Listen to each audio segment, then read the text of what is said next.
Okay, class, good morning. We are now in our week 2 in Cookery 9. So, I am your teacher, Mom Laurie.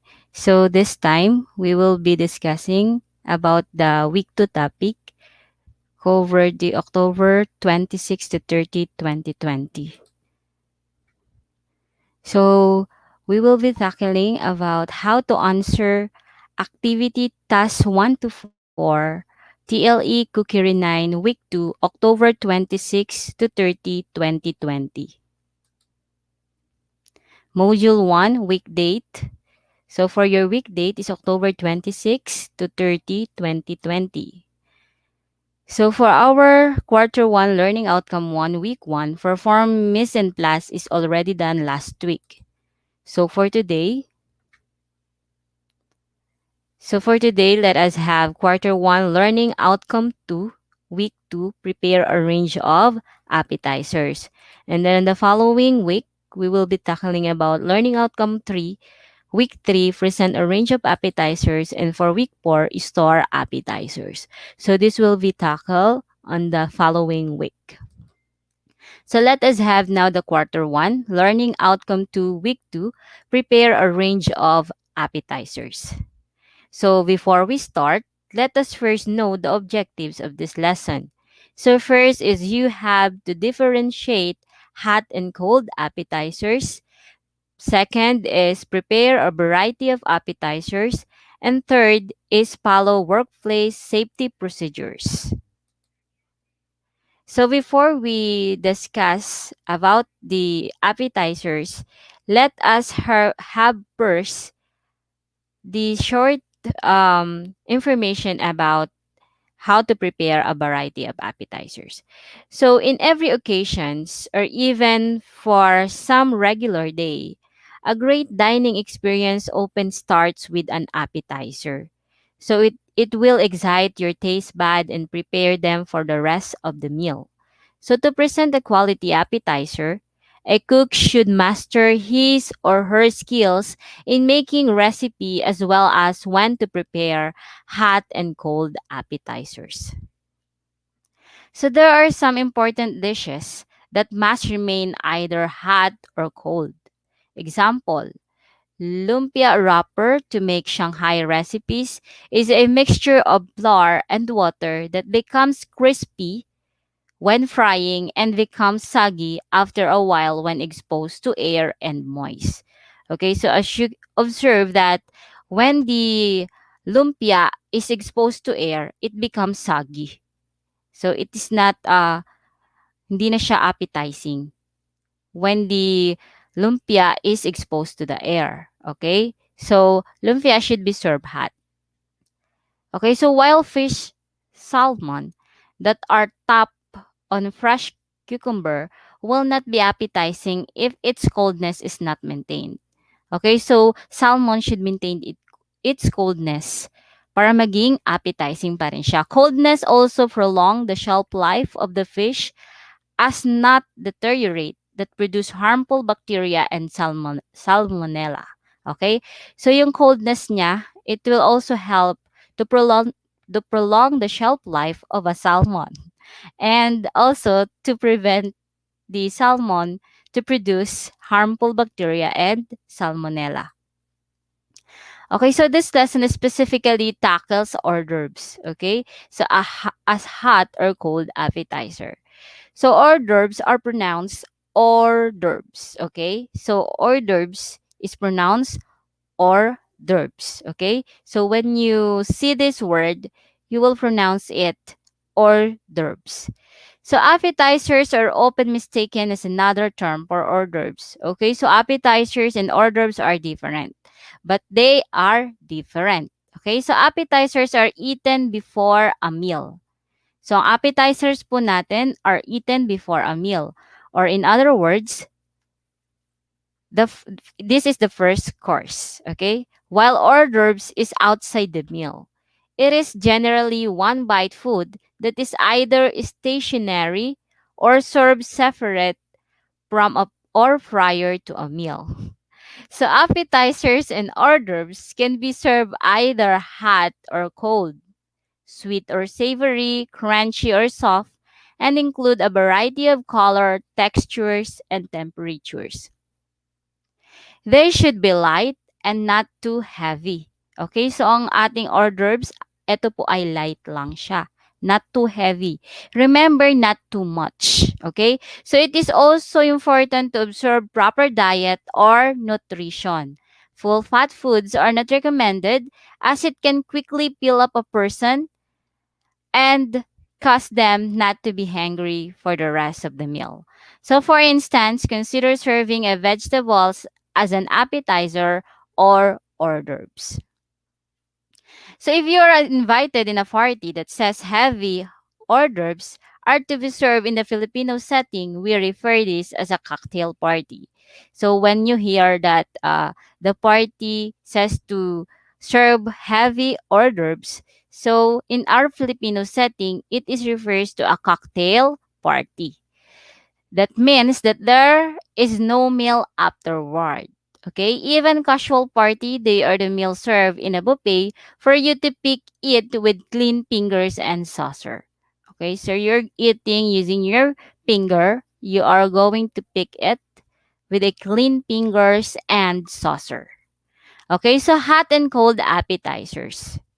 So many hot hors d'oeuvres are suited for serving or served as food as a cocktail parties involving alcoholic beverages.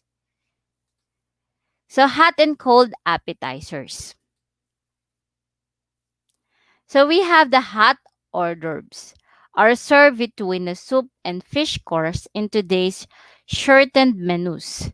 They are often served instead of hot entree. Okay? So the size and the richness depends upon the composition of the menu. Many hot hors d'oeuvres are suited for serving as small a la carte excuse me, dishes and usually described as a hot dish. While the cold hors d'oeuvres should stimulate appetite and therefore should always be served at the first course in the menu. There are 5 types of cold hors d'oeuvres and they are served as follows. Okay, so there are 5 types of cold hors d'oeuvres. So first one is the plate of hors d'oeuvres. Okay, it may consist of shrimp, smoked beef, poached egg, Spanish sardines, and lettuce. Sauce can be served at the side. So as you can see in this picture, there is a shrimp, smoked beef, okay, Spanish sardines, lettuce, sauce is also can be served at the side. Okay. So next is the Grison Platter. So it may consist of 2 kinds of cold meat such as ham, smoked beef, peppered ham sauce can be served at the side. Okay, hindi nyo lang nakikita yung sauce pero meron yan. Okay, so next is hors d'oeuvres platter. So a well-presented platter with a limited choice of simple or more expensive foods.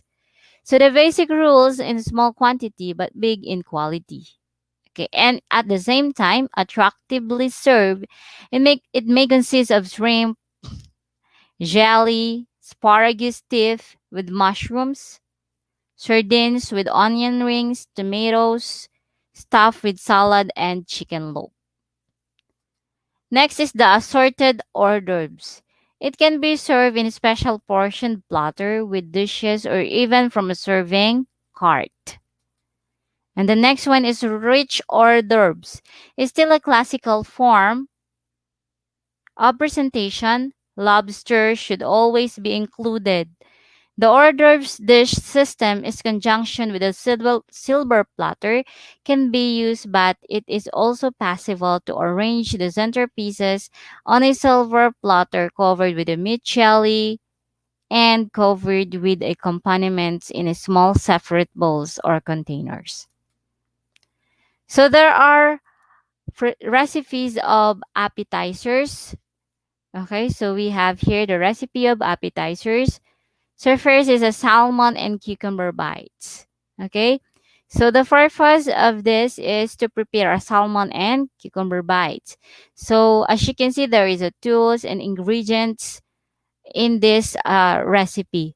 So after these discussions, you will be you're going to prepare an activity on how to prepare your own recipes, or you are going to compile recipes. So here is a sample. So you have to write down the recipe name, the tools and equipment needed, and the ingredients, and also the directions or the steps and how to prepare it. Okay, so I will not going to discuss it more. Just read it on your LAS or the learning activity sheets. Okay. Okay. So fruit cocktail recipe, relishes. Okay. Mixed vegetables with cheddar cheese. Okay, so preparing honey paste from a toast. Yan. Okay, so for your activity, task 1, hot and cold. Okay. So in the direction shows the similarities and differences of cold and hot appetizers. So you're going to write down here the difference between cold and hot appetizers. So dun sa middle, you're going to write down the similarities. Okay? So if you have any questions, just PM me and ask questions if it is um, not clear to you. Okay, so here is the sample of the template for activity task 1. Okay, so just write TLE9 at the top of your paper, your name, teacher, week date, grade and section, then module number. So for week date, it is for October 20, 26 to 30. Okay, so for module number, just write 1. Okay, so ganito yung gagawin niyo.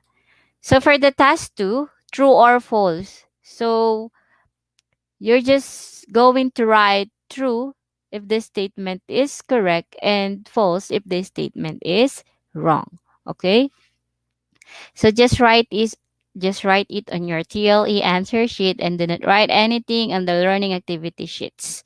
Okay, so you're just going to write here if it is true or false. Okay? Okay, here is the sample for the template of activity task 2, true or false. So for your task 3, research and filed up. Okay? So you are going to collect 20 different recipes of appetizers and compile it like book using any kind of paper, decorating materials, glue, coloring materials, and you do not write anything on the learning activity sheets. Okay, so your output will be rated using the scoring rubrics below. Okay, so if you compile 20 recipes in very attractive manner, so you can get 20 score. The highest score is 20. But then if you compiled 16 to 19, so 18 lang yung score. And then 10 to 15 recipes, so 16 lang. And then 14 naman if you compiled only 6 to 9 recipes. And then 12 if you compiled less than 6 recipes. Okay, so if you want to get a higher score, so you have to complete or you have to collect 20 different recipes of appetizers.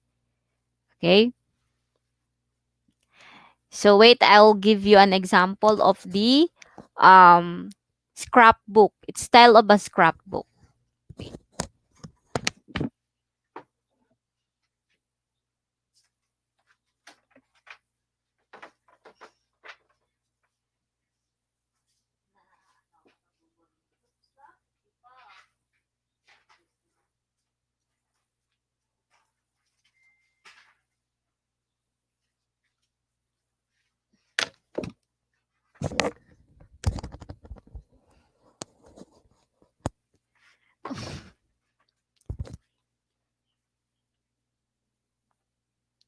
Okay, so I have here a sample of a scrapbook. It is made by my students last year. It's all about baking, but you can get ideas on how to prepare your activity for task 3. So this activity for task 3, it needs more time. So uh, I'll just give you the due date of passing this activity. I'll just post it on our GC. Okay?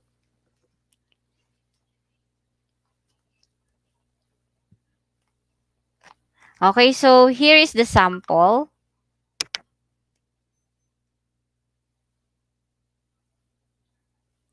Okay, so here is a sample. If you can see it, okay, it's like a book.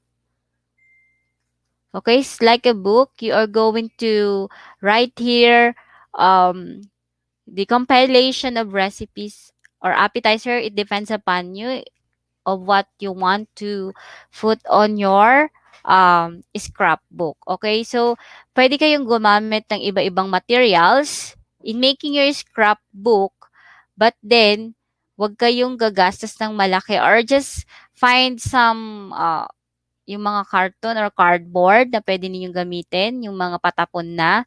Okay? So, wag kayong gagamit or bibili pa ng mga materials na kailangan maging resourceful kayo sa paggawa.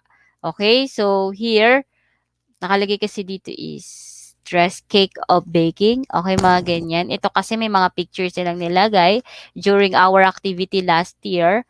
Yung sa paggawa ng mga breads, muffins. Okay? Ayan. Ayan. Okay, I'll show it mamaya. Okay?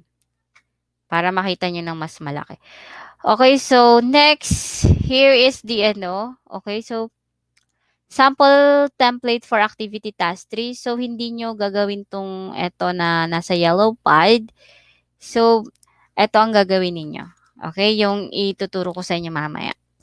Okay, so nakalagay dito, note submission, second week of November. So, eto mababago pa naman yung date na yan kasi medyo matagal itong gawin. So, dapat simulan nyo na rin para mas maaga nyo siyang maipasa. Okay? So, sa GC natin, magbibigay din ako ng date or ng mga iba pang criteria sa pag-submit ng inyong activity for task 3. Okay? So, magkakaroon tayo ng kung kailan niya pinasa siya, magkakaroon din siya ng points. Makakadagdag ng points yung kumaga kayo nakapagpasa.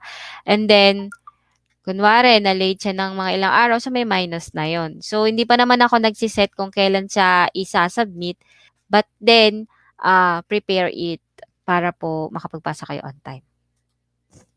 So, for task 4, appetizers. So, dito naman po, is you're going to, it's a situational po siya. And then, for example, okay, so dito ang gagawin po ninyo is you're going to prepare.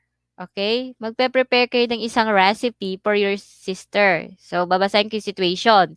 Your sister will be celebrating her 18th birthday. 18th birthday, you were asked by your mother if you could make the appetizer for the party. You're excited the answered yes because you just finish studying about it. So prepare the appetizer of your choice and ways for your sister by making your own recipe. So write your recipe in your answer sheets. It includes the following: the recipe name, the tools, the equipment needed, and the procedure. Okay? So, make your work neat and creative. Okay? So, yung inyong output will be rated using the scoring rubrics below. Okay? So, 20 properly prepared, complete 20 own recipe in a very attractive manner. Okay? So, properly prepare 16 to 19 recipes. Okay? So, dito sa activity 4,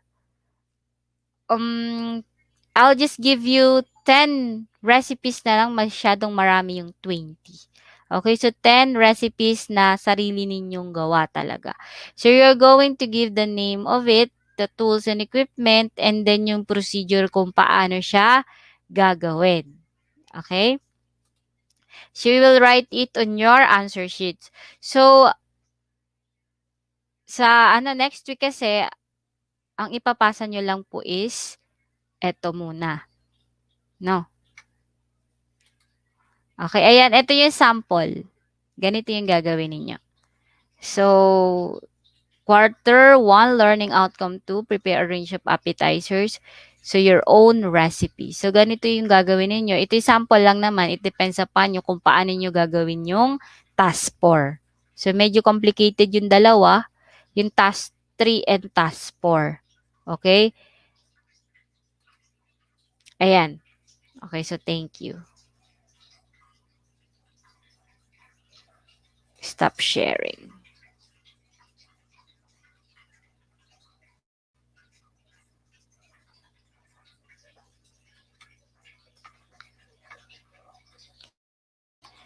Escape.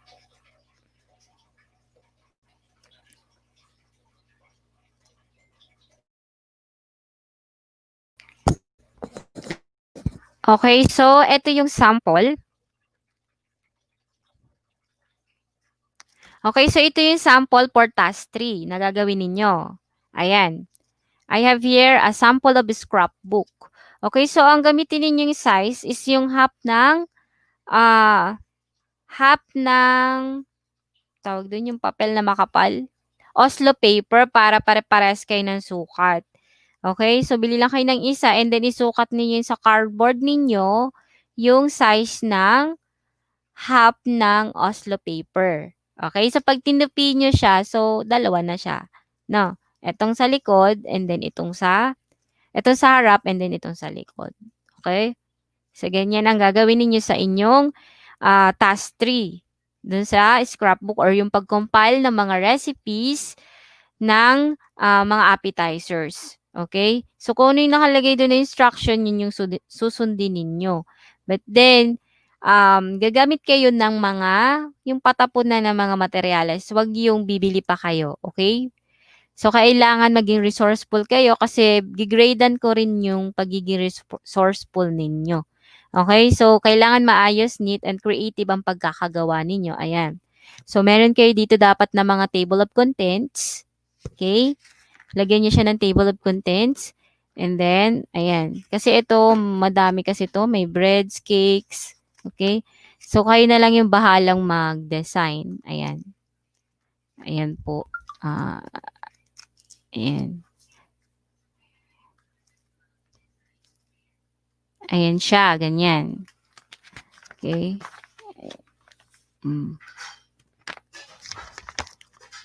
Ito kasi may mga picture kasi during our activity last year, pinapag-picture ko sila every time na kami ay mag-bake. Okay? So, pinakompile ko sa kanila yung mga pictures. Ayan, ganyan ang gagawin ninyo. Para at least meron silang remembrance. But then, hindi ko na sa kanila naibalik kasi nga, nagkaroon na ng pandemic. Okay? Pero ibabalik ko pa rin sa kanila to kapag bumalik na yung nag-normalize na tayo. Ayan. Medyo malabo yung camera, hindi nyo makita. Ayan yung mga ginawa nila. Ayan. Ayan siya. Okay, so ayan yung likod.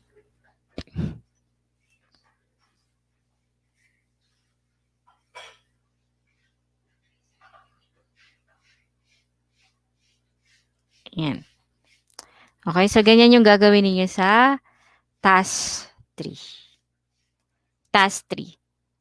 Kasi yung for task 4 ninyo, medyo matagal pa rin. So, yung dalawa, ipahuli nyo na lang. But then, simulan nyo nang gawin.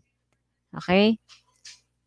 So, that's all for today. If meron pa kayong clarification, just message me on our GC. Or i-PM nyo lang ako pag medyo malabo.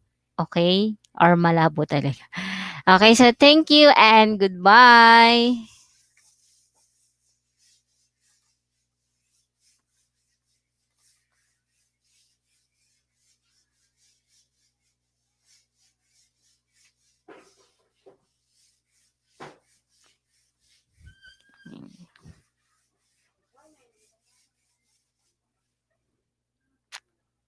and broadcast.